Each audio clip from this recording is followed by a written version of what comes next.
Les matins de France Culture, Quentin l'a fait. Alors que la flamme olympique est arrivée hier à Marseille, on s'intéresse ce matin à la dimension sociale des Jeux olympiques et paralympiques, à celles et ceux qui ont travaillé sur les chantiers, à ceux qui travailleront pendant les Jeux olympiques. Pour en parler, je reçois ce matin Denis Gravouille. Bonjour. Bonjour. Vous êtes secrétaire confédéral à la CGT et on entend beaucoup ces derniers jours que ces Jeux olympiques et paralympiques sont une chance pour l'économie française, une chance également pour les entreprises françaises. Quid des travailleurs ? On va voir ce qu'il en est. Je mets juste un tout petit mot de soutien à Guillaume Meurice, à l'équipe de Jean-Yves Van Necker et à toutes les personnes là qui sont remises en cause dans la liberté d'expression à Radio France en ce moment. Je sais qu'il y a un appel à la grève dimanche que la CGT et tous les syndicats de la maison soutiennent. Nous le soutenons entièrement. Le mot est transmis. Voilà. Alors, concernant votre question, la question justement, ça va être de savoir qui va profiter des JO. Évidemment, nous, on souhaite que les JO se passent bien, mais on ne souhaite pas que des gens qui travaillent au moment des JO ou pour les JO se retrouvent dans des situations compliquées. On a par exemple un décret qui prévoit qu'on va supprimer le repos hebdomadaire pour ceux qui vont travailler dans l'audiovisuel, dans certaines entreprises qui bossent avec les organisateurs. C'est assez curieux de fonctionner comme ça, où des exemples de faux bénévolat commencent à arriver, par exemple. Une charte sociale a été mise en place, pensée par les organisateurs des Jeux Olympiques. Une charte sociale qui, je cite, nous accompagne à chaque étape de la construction des Jeux et dans notre travail au quotidien. Fin de citation. C'est une première mondiale, cette charte. Qu'en pensez-vous ? La charte sociale, on y a beaucoup contribué, notamment Bernard Thibault, qui est notre ancien secrétaire général. Et justement, il a été tiré les leçons de ce qui s'est passé au Qatar ou autre, pour faire en sorte que, notamment sur les chantiers, et ce qu'on appelle de la solidéo, c'est-à-dire tous les chantiers qui sont directement liés aux JO, il y ait un travail pour qu'il n'y ait pas de morts sur les chantiers et qu'on réduise, qu'on essaye d'empêcher l'ensemble des accidents du travail. Ça a en partie marché, puisque le nombre d'accidents du travail a été réduit, divisé par 4, et il n'y a pas eu de morts sur les chantiers des JO. Mais il y en a eu autour. Il y en a eu autour, par exemple, Amara Dumassi, qui est mort sur un chantier lié au réservoir pour permettre à la Seine d'être baignable. Parce que ce qui s'est passé, en gros, c'est que on a pris des moyens pour l'inspection du travail, pour la prévention, et on les a déplacés sur les chantiers des JO. Donc tant mieux, ça a permis d'éviter des accidents, mais on les a pris ailleurs. Donc ce que ça montre, c'est qu'on a besoin de moyens pour la prévention, pas seulement pendant les JO et seulement sur les chantiers des JO. Et c'est absolument inacceptable, un mort au travail, que ce soit sur les JO ou pas, évidemment. Ça montre aussi, Denis Gravouille, qu'avec de la volonté politique, avec aussi des politiques publiques qui suivent en matière de travail, on est capable de réduire les morts et les accidents sur les lieux de travail. Bien sûr, on a 4 morts par jour liés au travail, dont beaucoup sur des chantiers. Donc ça veut dire qu'effectivement, le seul moyen de le faire reculer, c'est des moyens de prévention. Et il faut arrêter, par exemple, de supprimer des postes dans l'inspection du travail. Il faut pourvoir tous ces postes et dans les moyens de prévention ou dans les budgets de prévention qui sont toujours bloqués. La ministre vient de nous promettre fin avril de les débloquer enfin. Ça fait 1 an que le chantage dure. On attend de voir et on veut que ce soit concrétisé et si possible, justement avant les JO. Alors on rappelle que cette charte sociale, elle rassemble 16 points qui concernent les conditions de travail sur les chantiers, les façons de recruter, la manière aussi d'allouer le travail et les tâches. Est-ce que cette charte sociale, même si elle est non contraignante pour les employeurs, laissera un héritage social au-delà des Jeux olympiques et paralympiques ? Toute la question est de savoir si on va vraiment l'appliquer uniquement pendant les JO, pendant les chantiers des JO, ou de façon pérenne. C'est bien la question, puisque justement le gros travail qui a été fait, c'est s'assurer de la prévention. On sait très bien que c'est ce qui se passe. Si on se prend justement le cas d'Amara Dumassi, s'il a été écrasé par un camion, c'est qu'il n'y avait pas de caméra de recul, pas de personne chargée de vérifier qu'il n'y avait personne derrière le camion, et ça a été appliqué 10 jours après sa mort, malheureusement, sur ce chantier-là. Ce genre de choses, ça doit arriver pour les chantiers des JO. Évidemment qu'il y a une question d'image, donc on fait attention, mais nous on veut pas que ce soit seulement une question d'image. Il y a évidemment besoin que cette charte ou ces moyens soient appliqués sur tous les chantiers de façon pérenne, et que ce soit les chantiers des JO ou pas. Il n'y a pas de raison de mourir au travail ou d'être blessé au travail. Et ça justement, c'est une question, parce que on est plutôt dans des temps d'austérité budgétaire, on l'a vu avec les décrets qui font tomber 10 milliards, et justement justement, on voit très bien que les vies humaines sont une variable d'ajustement ne devraient pas l'être dans ces décisions qui sont absolument scandaleuses. On sait que sur ces grands événements sportifs et les chantiers qui y sont liés, beaucoup de personnes sans papier régulièrement travaillent, sont associées au travail, notamment dans le domaine du BTP. Est-ce que là encore, la charte a permis d'effectuer quelques progrès en la matière ? Il a fallu beaucoup pousser puisqu'il y a eu des batailles qui ont été menées pour faire régulariser des travailleurs sans papier. 500 ont été régularisés après des grèves organisées avec la CGT. Alors, c'était pas forcément uniquement lié au JO, mais c'était très récent. Certaines entreprises y étaient puisqu'on retrouve par exemple des sous-traitants dans le nettoyage ou autres qui sont beaucoup, à part avec le BTP, un autre secteur dans lequel des sans-papiers sont recrutés. Nous, on souhaite la régularisation de tous ceux qui travaillent et qui contribuent à la société. Et c'est bien, c'est pas dans l'air du temps avec l'extrême droitisation qu'on entend, la loi immigration qui vient de passer, mais effectivement, on continue de revendiquer le fait qu'une preuve de travail permette de se faire régulariser. Et pour l'instant, on n'en prend pas suffisamment le chemin sans des batailles comme celles qu'on a menées. Le travail dans le cadre de la conception des Jeux Olympiques, c'est aussi le travail des volontaires. Plus de 45 000 volontaires et bénévoles viendront à Paris pour participer à ces Jeux Olympiques. Comment est-ce qu'on encadre ce travail-là, qui est quand même une zone grise? Ce ne sont pas des travailleurs salariés, ce sont des bénévoles, on le disait. Comment est-ce qu'on encadre cela ?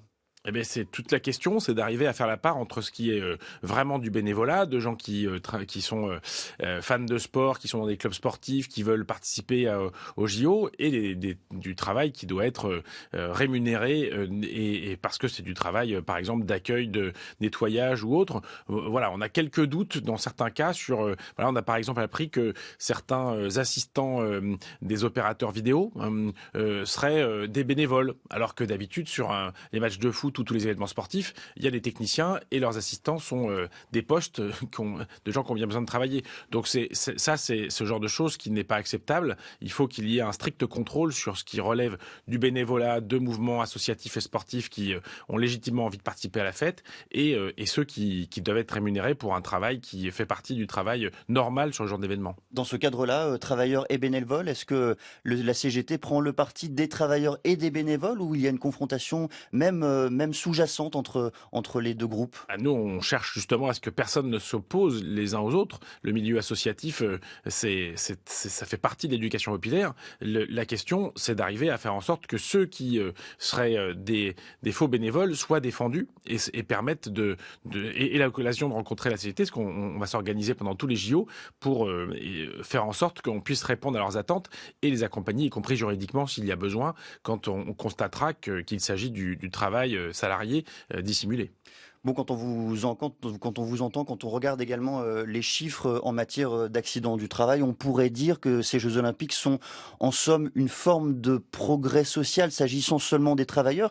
Pourquoi est-ce que la CGT continue, pour reprendre l'expression, de brandir la flamme de la colère dans les rues ? De toute façon, la flamme de la colère, elle existe.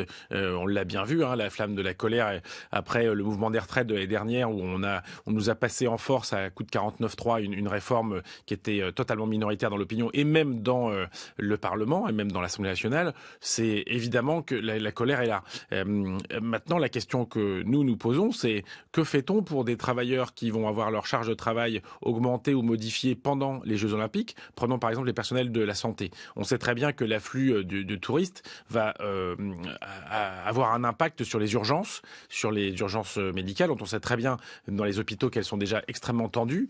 Et pour l'instant, on a des gros doutes sur la capacité de notre service d'urgence à faire face à cet afflux. Et notamment par manque de personnel, parce que c'est structurel. On a un problème de recrutement, on a un problème d'attractivité, de salaire des métiers, malgré quelques primes ou quelques avancées qui ont été obtenues. C'est un gros problème de recrutement, c'est un vrai problème de service public de l'hôpital qui est dégradé par des décisions budgétaires qui ont été prises depuis des années. Donc les JO devrait permettre de montrer à ce qu'on ait les urgences qui fonctionnent au moment des JO et de façon générale pour la population et qu'on n'ait pas des urgences qui ferment comme on connaît à différents endroits. Alors si l'on parle justement des personnels de santé dans le cadre des Jeux Olympiques, l'assistance publique hôpitaux de Paris, la PHP a besoin d'environ 800 équivalents temps plein supplémentaires pendant les Jeux Olympiques par rapport à un été dit classique. On sait par ailleurs que les étés dits classiques sont de plus en plus sous tension depuis plusieurs années. Comment la PHP s'organise-t-elle aujourd'hui pour permettre de faire face à cet afflux de patients? Eh bien, on aimerait bien le savoir parce que sur tous les sujets qui sont liés au JO, nous avons demandé une table ronde, pas seulement sur la santé, mais particulièrement sur ce point-là, au Premier ministre. Nous attendons toujours d'avoir la date. Il semblerait que la date, ils aient du mal à la trouver. Ça fait quand même quelques années qu'on sait que les JO vont arriver. Et au moins depuis quelques mois, on aurait pu se réunir. La date est encore incertaine, justement pour faire le point sur toutes ces questions d'organisation. Parce que pour l'instant, on a un grand flou en matière d'organisation, de planning de travail pour les personnels de santé en particulier, et de recrutement ou éventuellement de renfort qu'on pourrait prendre ailleurs, mais on ne sait pas où, parce que comme tous les services de santé sont déjà eux-mêmes sous tension, il y a beaucoup d'incertitudes là-dessus quelques semaines avant les JO. Comment vous réagissez, Denis Gravouille, à la volonté, le souhait du président de la République exprimé mi-avril, je le cite, oui à la trêve olympique en matière sociale? C'est assez curieux parce que les libéraux, ils ont toujours à vouloir dire que les salariés doivent se taire sur leurs conditions de travail quand il y a des grands événements, quand il y a des départs en vacances et autres. Mais c'est justement à ce moment-là où on leur demande le plus d'efforts parce qu'évidemment, c'est le moment où il y aura beaucoup plus de monde. Donc, trêve olympique, qu'ils entendent d'abord que nous demandons des concertations, nous demandons du dialogue de façon à ce qu'on réponde aux questions. Et ça, je lui renvoie la balle sur le fait qu'on attend toujours qu'il s'organise un peu mieux et qu'il prenne en compte la parole des salariés. Ça peut être dans d'autres champs de la fonction publique. On a des personnels qui sont, par exemple, à qui on a dit, puisque c'est les JO, vous n'aurez pas vos congés comme il est prévu de les prendre. Ok, les employeurs. Dans quel domaine, par exemple? Par exemple, dans la fonction publique, puisque dans tous les départements qui vont être concernés par les JO, il y aura besoin de personnel d'accueil, il va falloir beaucoup plus de monde. Ou dans la santé, encore une fois, on leur a dit les vacances ce sera après les JO, voire après les Jeux paralympiques. Tout le monde aussi a droit à une vie de famille, donc on demande des efforts à des personnes qui ne vont pas pouvoir prendre leurs vacances au nom des JO, mais le bénéfice il va à d'autres. Est-ce que les Jeux Olympiques, c'est aussi l'opportunité, peut-être l'opportunité collective de transformer encore un peu plus le rapport au travail, notamment pour mettre en lumière quelques fonctions, quelques métiers, quelques professions dites essentielles? Oui, alors, justement, ça aurait pu être l'occasion de se dire comment on organise le travail autrement. Mais je l'ai déjà cité, le fait de supprimer le repos hebdomadaire pour certaines personnes qui vont travailler 3 semaines d'affilée, c'est certainement pas un progrès. Le fait d'encourager le travail le dimanche, ce qui n'est pas la même chose que la suppression du repos hebdomadaire, c'est aussi un autre progrès sur lequel il n'y a pas eu une autre régression, justement, telle que qui n'a pas été encadrée suffisamment. On a d'ailleurs des contestations sur certains décrets en cours. On verra bien si la justice se prononce avant les JO. C'est toutes ces questions-là, en fait. En gros, pendant le temps de préparation, on a eu la charte sociale, ça fonctionne. Puis maintenant que là, on se met à arriver devant les échéances, c'est un petit peu oublié. Prenons l'exemple du stade dans lequel devrait avoir l'équitation à Versailles. On se retrouve à avoir une inspection du travail qui, heureusement, interrompt le chantier parce qu'il y a des questions de sécurité qui ne sont pas remplies. On va poursuivre cette discussion avec vous, Denis Gravouille, secrétaire confédéral à la CGT. On va parler des nombreux préavis de grève qui ont été déposés. Ce sera à partir de 8h20. 6h30, 9h, les matins de France Culture, Quentin l'a fait. Et alors que la flamme olympique est arrivée hier à Marseille, on s'intéresse ce matin à la dimension sociale des Jeux olympiques et paralympiques, à celles et ceux qui ont travaillé sur les chantiers, à ceux qui travailleront pendant les Jeux. On en discute avec Denis Gravouille, il est secrétaire confédéral à la CGT. Et Denis Gravouille, on sait depuis plusieurs années que sur ces grands événements sportifs, dans le cadre de l'organisation de ces grands événements sportifs, on pense à Athènes en 2004, à Londres en 2012, à Rio en 2016, l'organisation des Jeux est un moment peut-être plus favorable pour les organisations syndicales, pour les syndicats de travailleurs, pour faire valoir quelques idées, pour avancer quelques revendications. Est-ce que c'est le cas aujourd'hui? Est-ce que le pouvoir de négociation est un peu plus en votre faveur? La question, c'est surtout savoir comment on va répondre aux besoins des personnes qui sont concernées. Alors effectivement, quand il y a un gros événement, c'est l'occasion de dire, enfin surtout les salariés qui sont concernés disent, on veut être entendu. On veut être entendu dans le commerce, dans les services publics. On en a parlé tout à l'heure pour ce qui est de la santé, par exemple. Donc forcément, c'est plutôt comme ça que ça se présente. Hein. C'est pas tellement qu'on ait décidé, tiens, il y a un gros événement, tiens, on va aller, on va mettre la pression. C'est la demande de la base de se dire, mais nous, on nous demande de travailler plus ou de renoncer à nos congés, on voit que les policiers ont obtenu une prime et nous, on l'a pas obtenu dans la santé, c'est ce qui s'est produit à un moment. Voilà, c'est normal que les salariés concernés se disent, mais on a besoin de bouger et c'est pour ça qu'on a demandé des tables rondes, qu'il y a eu des préavis de déposer dans certaines professions, mais toutes les professions ne sont pas soumises à préavis, dans les transports, dans la fonction publique territoriale et dans différents endroits, parce que la demande, c'est de négocier pour obtenir qu'on écoute les salariés concernés. Mais on ne peut pas nier que dans le même temps, la force de la grève, l'impact de la grève n'est pas le même qu'en des temps normaux. Aujourd'hui, on sait très bien que le monde va regarder la France, son fonctionnement, son organisation. Et vous disiez vous-même un peu plus tôt dans notre discussion que les Jeux Olympiques étaient aussi le moment, l'opportunité peut-être de faire valoir des revendications au-delà des Jeux. Bien sûr, la question c'est d'arriver à faire en sorte que on respecte que les Jeux Olympiques soient pas l'occasion de tester des nouvelles conditions de travail défavorables aux salariés. Donc nous, on dit attention, les personnes concernées doivent être protégées, que ce soit pendant les Jeux et ailleurs. Et effectivement, les personnes concernées sont déjà en mouvement pour certaines, en disant écoutez-nous. C'est ça la question. La grève, c'est le dernier moment quand on n'a pas été entendu. Il faut quand même le dire, c'est ce qui s'est produit à chaque fois. On ne fait pas grève pour le plaisir de faire grève, même si parfois ça peut être festif, mais ça fait perdre déjà du salaire, dans ces temps où les salaires sont déjà beaucoup trop bas pour beaucoup de monde. C'est pas un jeu, mais par contre, oui, c'est un outil qu'on utilise à un moment donné pour se faire entendre, et c'est bien ce qui pêche dans le fait que ce gouvernement est en train d'avancer à toute vitesse en se rapprochant, en disant écoutez, faites la trêve, on verra après. Non, c'est le moment de régler les problèmes maintenant. Alors de nombreux secteurs sont concernés présentement par des préavis de grève, les transports, les éboueurs, les policiers, peut-être aussi la PHP. Si on devait faire un paysage de ces préavis de grève avec vous, Denis Gravouille, quel est-il aujourd'hui ? C'est à peu près les secteurs que vous avez cités. Effectivement, il y a des préavis de grève. De toute façon, les préavis de grève n'existent que dans les services publics. Les préavis peuvent exister dans les transports, dans la santé, du côté de la fonction publique et par exemple de différentes professions. Je pense à un exemple. Nos collègues égoutiers vont être extrêmement mis à contribution pour s'assurer que la Seine soit enfin baignable pour les épreuves de natation. On sait que c'est un enjeu assez sensible. Là, la mise à contribution en plein été nécessite qu'on les écoute sur des conditions, alors qu'on sait que c'est un métier qui est extrêmement pénible.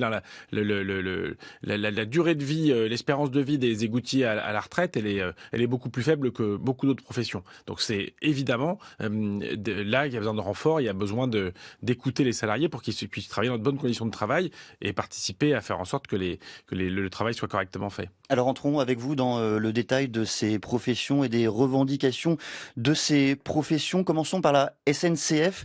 Diverses primes pour les Jeux Olympiques et Paralympiques qui ont déjà été acquises, notamment une gratification journalière de 50 €, une prime de 300 à 500 € pour les cheminots qui déplaceraient leur congé. Comment est-ce que la CGT analyse ces nouveaux acquis sociaux et ces primes ? Il y a eu des accords corrects. Je pense que là, actuellement, les discussions sont très fortes avec la base pour savoir si c'est suffisant. Il semblerait que beaucoup des syndicats, tous les syndicats de la SNCF aient signé les accords. Donc c'est plutôt... ça veut dire que c'est plutôt bien pris. Tant mieux si ça répond aux revendications. Mais encore une fois, vous l'avez cité, c'est parce que des personnes ont été obligées de repousser leur congé et tout le monde a besoin de se reposer l'été que les revendications étaient justes. Et c'est pour ça que dans ce domaine-là, ça avance. Alors du côté SNCF, il y a des questions qui sont liées à l'Île-de-France avec un préavis pour le 21 mai. Comme vous le voyez, c'est avant les JO parce qu'il faut qu'on ait les réponses avant. Les salariés sont pas forcément en train de se dire qu'ils vont faire faire bloquer pendant les JO, mais par contre, il faut avoir des réponses de façon à ce qu'on ait des bonnes conditions au moment où on sera dans le vif du sujet. Qu'est-ce que vous répondez à celles et ceux, je pense notamment à certains économistes, à certains responsables politiques aussi, un terme revient souvent, ces primes, ces revendications sont irresponsables pour les citer parce qu'elles accroissent la dette publique, notamment puisque c'est in fine l'État qui paye ce que la SNCF va devoir rémunérer à ses agents. Comment est-ce que vous réagissez à cela ? C'est évidemment scandaleux de dire ça, puisque de toute façon, le travail, il est fait par ceux qui ont obtenu notamment les primes. La question des salaires, qui fait le travail? Qui produit les richesses? Ce sont les salariés, ce sont ceux qui sont au travail. Qui produit la réponse aux besoins en matière de services publics? Ce sont justement les agents des services publics. Bon, le gouvernement tombe par exemple sur un accord qui a été trouvé à la SNCF en convoquant le PDG et en signifiant qu'il ne sera pas reconduit, mais on ne l'a pas entendu dire un mot sur Carlos Tavares qui touche 36 millions d'euros. Je ne sais même plus combien, j'ai même pas en tête le nombre de SMIC que ça représente par jour que ce monsieur gagne, tout en continuant à ne pas augmenter les salaires dans les entreprises concernées et à ne pas partager les richesses. Donc c'est évidemment ce monde-là dont nous ne voulons pas, un monde de plus en plus inégalitaire. On le revendique au moment des JO et avant ou après. Au-delà de ces Jeux Olympiques, un accord a été passé avec la direction de la SNCF et prévoit la création d'un échelon d'ancienneté supplémentaire pour améliorer le salaire des cheminots en fin de carrière et des mesures de retraite anticipées pour certaines professions répondant aux critères de pénibilité comme les conducteurs ou les contrôleurs. Comment est-ce que là encore vous jugez, que vous estimez cette mesure ? C'est un très bon accord et on appelle à ce qu'il y ait des négociations qui se passent partout pour les généraliser, puisque c'était exactement ce qui était demandé pendant la bataille contre la réforme des retraites, c'est qu'on puisse partir plus tôt quand on est concerné notamment par des conditions, d'abord que tout le monde puisse partir beaucoup plus tôt que 64 ans et même nous revendiquons la retraite à 60 ans, mais qu'on puisse partir plus tôt quand on est confronté à des conditions de travail pénibles. Les conducteurs de train, par exemple, regardez un peu leur planning et constater que des personnes travaillent de jour comme de nuit, c'est déjà compliqué quand on est jeune, mais quand on arrive à un certain âge, c'est encore plus difficile. D'ailleurs, ça devrait même poser des questions. On a intérêt à y faire attention pour des questions de sécurité. Donc, c'est un très bon accord et c'est assez incroyable qu'on entende toute la droite hurler contre cet accord, alors que justement, il a été correctement négocié et qu'il devrait faire des émules, à notre sens, dans d'autres branches. Est-ce que dans ce cadre-là, Denis Gravou, dans le cadre de ce très bon accord, pour vous citer, on peut avoir la certitude qu'il n'y aura pas de grève de la SNCF pendant les Jeux Olympiques et Paralympiques? Eh bien, on n'aura pas de certitude, mais en tout cas, c'est une bonne chose d'avoir des accords qui permettent de prendre en compte les besoins en question. Et par ailleurs, il y aura peut-être d'autres besoins concernant au moment des Jeux Olympiques. S'il n'y a pas d'effectifs suffisants et que les personnes sont sous pression, c'est tout de suite que les salariés demanderont à travailler. On peut citer par exemple la RATP aussi, où on sait qu'il va y avoir une pression considérable. On voit déjà quand on prend le métro parisien, les stations qui seront fermées, ça va être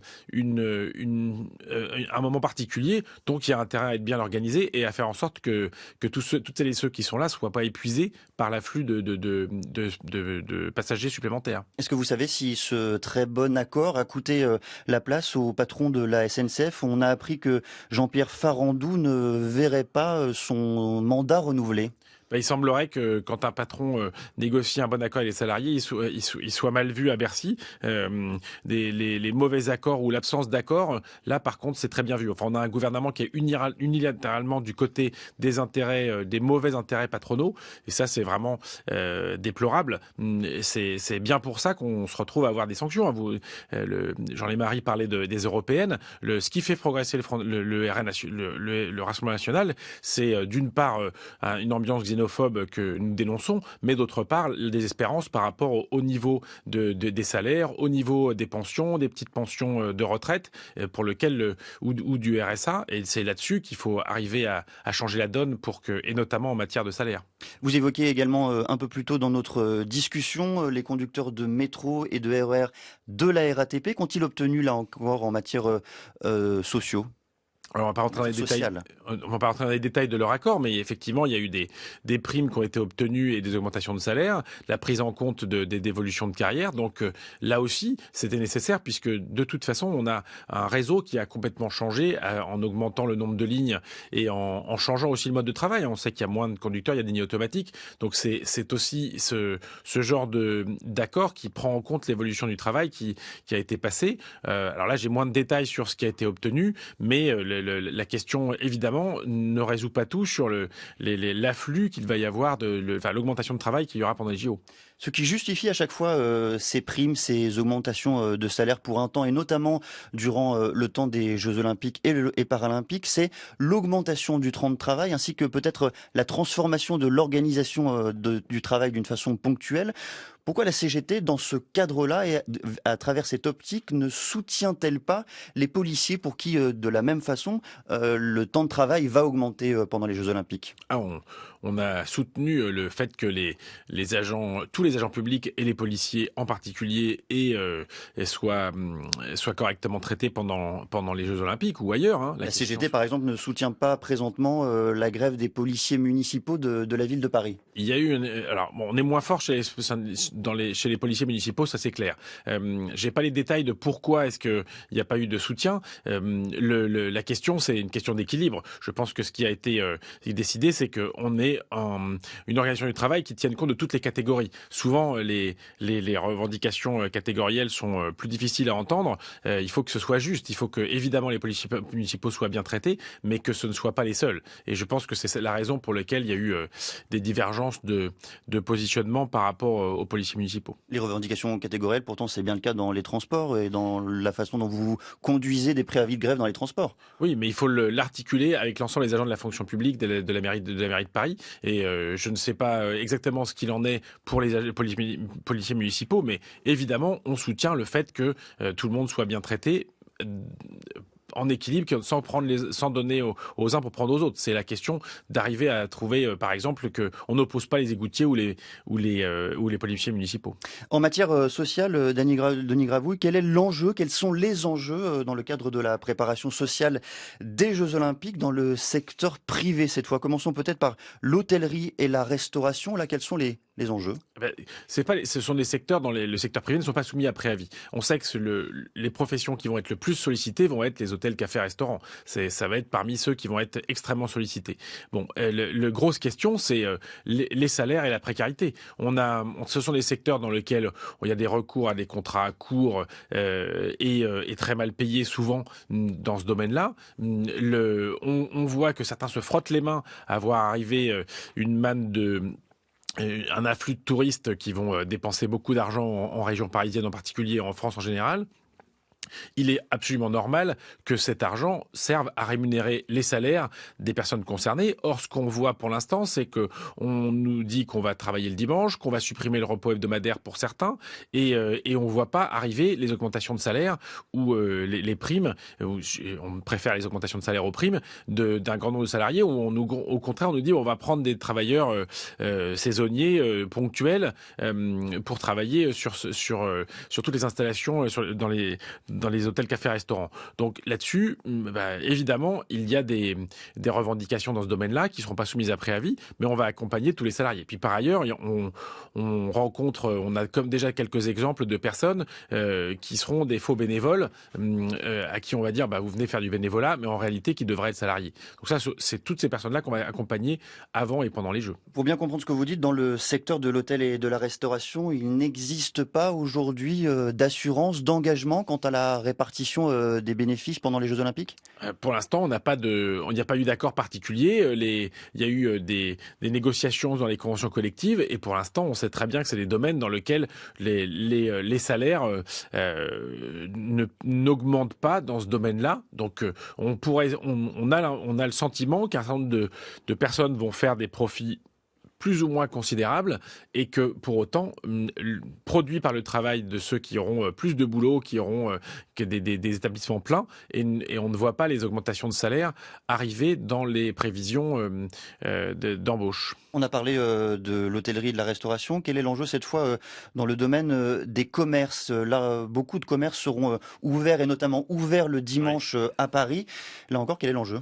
Et avec des horaires sans doute des amplitudes horaires qui vont être très importantes. Donc là, c'est pareil. On fait travailler des gens le soir tard, le week-end et autres. Et on sait par exemple que quand on prend des familles monoparentales qui sont à 80% des femmes avec des jeunes enfants, ça pose des problèmes de garde, ça pose des problèmes de transport. Là, ça va être particulièrement compliqué. Ce sont des métiers qu'on ne peut pas télétravailler. On nous encourage à faire du télétravail dans les métiers de service, et puis des gens seront en vacances. En l'occurrence, dans les commerces, il faudra bien qu'il y ait un accueil physique. Et c'est toutes ces questions-là où on voit un grand nombre de travailleurs, et notamment de travailleuses précaires, qui risquent d'être dans des situations assez compliquées. Donc là-dessus, évidemment, ça veut dire des embauches, des personnes en nombre suffisant, des salaires qui sont à la hauteur. C'est notamment, prenons les exemples des femmes de chambre dans les hôtels. On sait que ce sont des métiers particulièrement pénibles.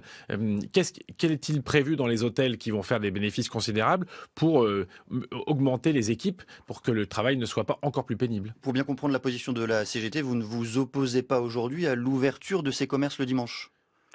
Nous, le travail du dimanche, on s'y est opposé de façon à demander à ce qu'il soit limité. Alors, on peut comprendre que pendant les JO, il y a une partie qui soit ouverte, mais à condition que ce soit strictement encadré et avec les primes, les augmentations de salaire qui vont avec, ce qui n'est pas toujours le cas.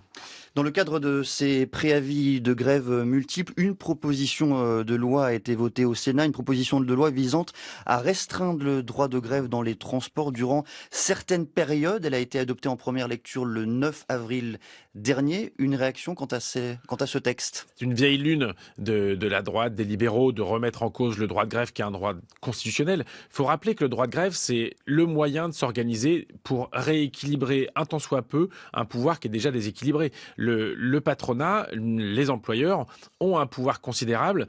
C'est eux qui décident par exemple des dates de congé. C'est pas les salariés qui décident de prendre leur congé quand ils veulent. On le voit avec les JO, ça revient, cette question-là. Ça bouscule les possibilités de s'organiser en famille, par exemple. Donc le droit de grève, c'est un droit constitutionnel, c'est un droit qui permet à s'opposer. On perd son salaire, hein. C'est toujours une difficulté, mais le restreindre, c'est évidemment renforcer le pouvoir déséquilibré au profit du patronat, et c'est évidemment, nous nous opposerons à ce qu'il soit encore détruit, mais pour l'instant, à quelques exceptions près d'encadrement, dans une société démocratique, on n'a pas réussi à remettre en cause le droit de grève. Les seuls qui l'ont interdit sont les régimes dictatoriaux. Est-ce que, Denis Gravouille, cette situation sociale, la préparation sociale des Jeux Olympiques et Paralympiques permet d'illustrer que le front commun qui a vu jour notamment pendant les manifestations contre les retraites, pendant le mouvement contre la réforme des retraites, ce mouvement commun entre la CGT et la CFDT, est-ce que ce front-là a perduré ? CGT, CFDT et l'ensemble de l'intersyndicale qui continue à se parler, effectivement, à se parler des réformes du gouvernement, mais on est face à un gouvernement qui ne veut entendre aucun syndicat. Et les syndicats se parlent, alors avec des divergences, avec des positions plus ou moins d'accord, mais on arrive à s'exprimer très souvent sur différents sujets. On l'a fait il n'y a pas très longtemps pour réclamer des moyens, justement, on parlait d'accidents du travail, maladies professionnelles, pour qu'enfin cesse un chantage sur les budgets qui permettent d'obtenir des préventions dans ce domaine-là.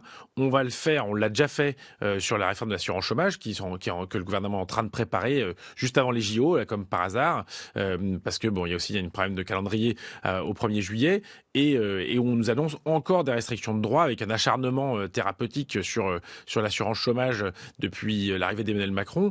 On va s'exprimer en commun parce que c'est encore une fois des baisses. On a un gouvernement qui est unilatéralement, alors c'est pas l'Argentine en termes de libéralisme à ce point-là, mais enfin,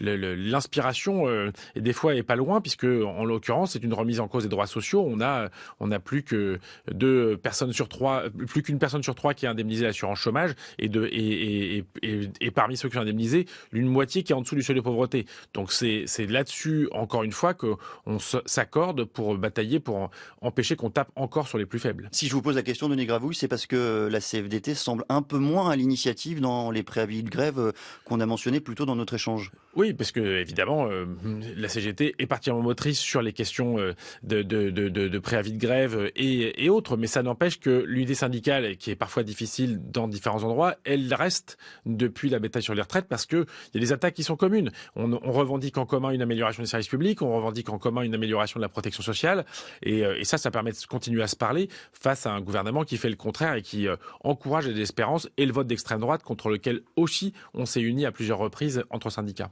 L'actualité sociale, Denis Gravouille, c'est aussi l'assurance chômage et la réforme de l'assurance chômage. Le gouvernement va définir par décret les nouvelles règles d'indemnisation valables dès cet été, après une courte concertation avec les partenaires sociaux. Une réaction là aussi quant à cette décision, et peut-être aussi sur la façon dont cette discussion sociale a été menée. Pour l'instant, elle n'a même pas été menée. Pour l'instant, on est invité à des rendez-vous. On a eu une rencontre avec la ministre du Travail, et on nous annonce des rendez-vous dans la fin mai pour nous présenter ce que le gouvernement aura décidé. Donc, il y a eu quand même un début de concertation tripartite, ne serait-ce que pour discuter. Alors, il y a eu une négociation qui s'est achevée en novembre par un accord que nous on trouve mauvaise, qui avait déjà des baisses de droits. Mais c'est pas assez pour le gouvernement, qui annonce qu'il faut taper encore plus fort. Donc c'est effectivement, il y a eu une discussion sur ce que devait être la position du gouvernement, et le gouvernement dit cet accord n'est pas bon, mais donc on va faire pire. C'est en gros, pour résumer ça, on va faire pire et on annonce un décret. En fait, on apprend par la presse que c'était déjà prévu avant, depuis le mois d'août, depuis le mois de septembre. Donc en gros, il y a une nouvelle vague pour baisser les droits des chômeurs, sauf que ça ne passe pas dans l'opinion. À chaque fois que Gabriel Attal s'est exprimé sur le sujet, on a compris que quand ça devient concret et qu'on se rend compte qu'on ne va plus avoir qu'un an de durée d'allocation chômage, il faut juste savoir que 20%, même des cadres, mettent plus d'un an à retrouver du travail quand on a été licencié. Et en ce moment, on voit une vague de licenciements arriver, des plans sociaux qui se préparent d'ici la fin d'année. Les prévisions sont assez pessimistes là-dessus. Donc c'est certainement pas le moment, c'est jamais le moment pour nous, mais en tout cas pas maintenant, de baisser les droits au chômage, et on va tout faire pour l'empêcher. Merci beaucoup, Denis Gravouille. Je rappelle que vous êtes secrétaire confédéral à la CGT. Merci d'être venu au micro de France Culture évoquer la préparation sociale des Jeux Olympiques et Paralympiques.